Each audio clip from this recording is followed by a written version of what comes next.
Hello, it's the Gnome again. This is the first of 3 parts about an exciting pool that it's been my absolute privilege to fish. It's in Somewhereshire and it's stocked with Leney Carp from Redmire Pool, and it's been stocked a while ago, so the fish are getting larger and the whole thing is getting more interesting. I'm going to begin with the first session I had on the pool with my friend Nigel back in 2016. We both did well over those few days, having carp to just under 20 pounds and some beautiful fish as well. But I'm going to focus on my first impressions of the pool and 2 moments in particular that really stick in my memory. The pool itself is a little under 3 acres, slightly larger than Redmire Pool, and I would like to say it's square in shape, but it's not really. It's more like a shed where the sides are slanting, if you get the idea.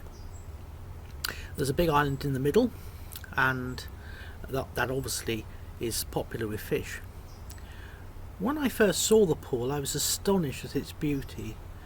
It was tree-girt, and obviously still is, reeds here and there, and the water rippled and shining, and well, fish were jumping, beautiful golden commons, and we couldn't wait to get going.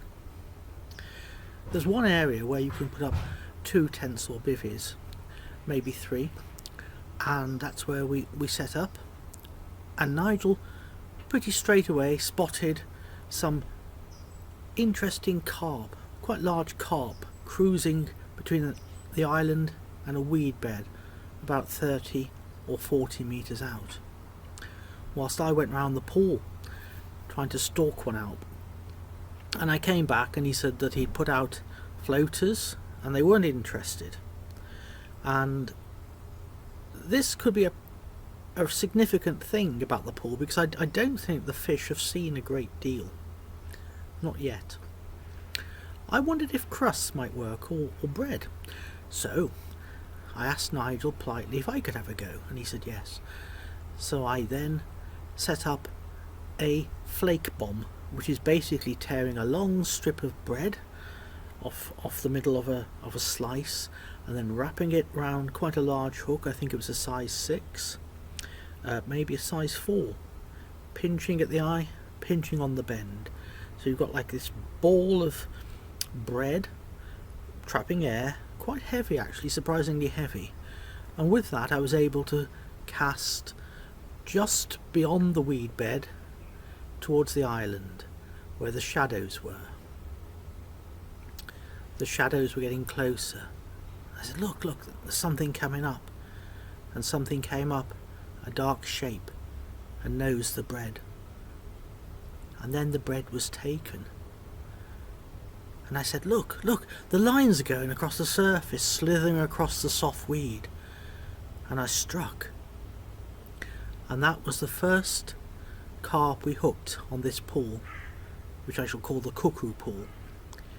And it was quite a fight. It swung to the left, through the weed beds, and I kept the rod up, and it was bucking and pulling this way and that, and I wondered if I could get it out the weed, but I did, and it came round in an arc to the one side of the island, and gradually I pumped it back while Nigel was taking photographs, which you'll see, and eventually this beautiful golden Leney common was netted by Nigel, and it weighed 12 3/4 pound, if I remember correctly, and it was a very memorable start to that visit.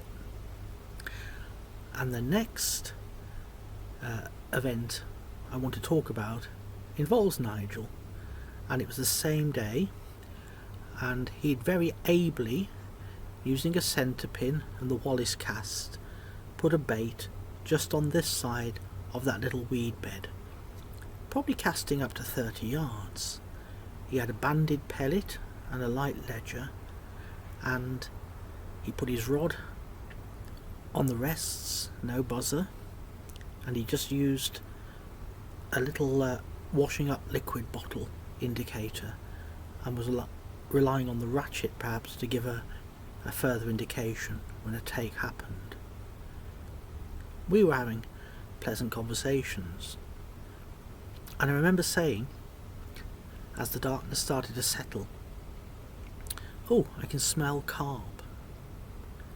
And Nigel said, "Oh, I've never smelt carp before, I don't know what people mean." And then he said, "Yeah, I can smell carp too."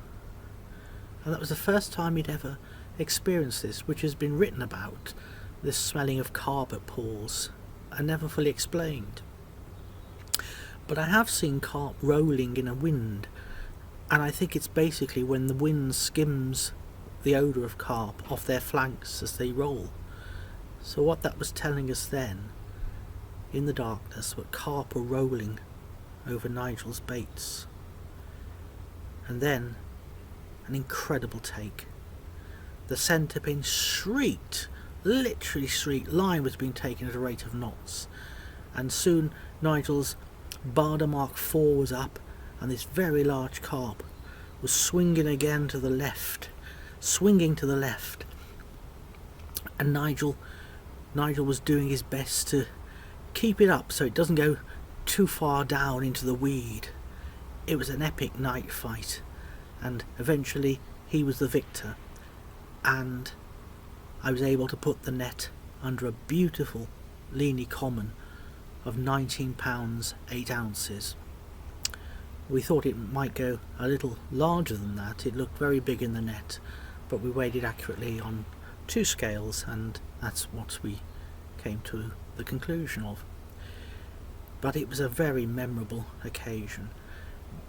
When people talk about carp fishing, there's so many things they can think of, but to me that day and that experience epitomises what traditional carp fishing is really all about. We were lucky to be on the pool, and we've been lucky since, because I think it's a remarkable place where memories are made.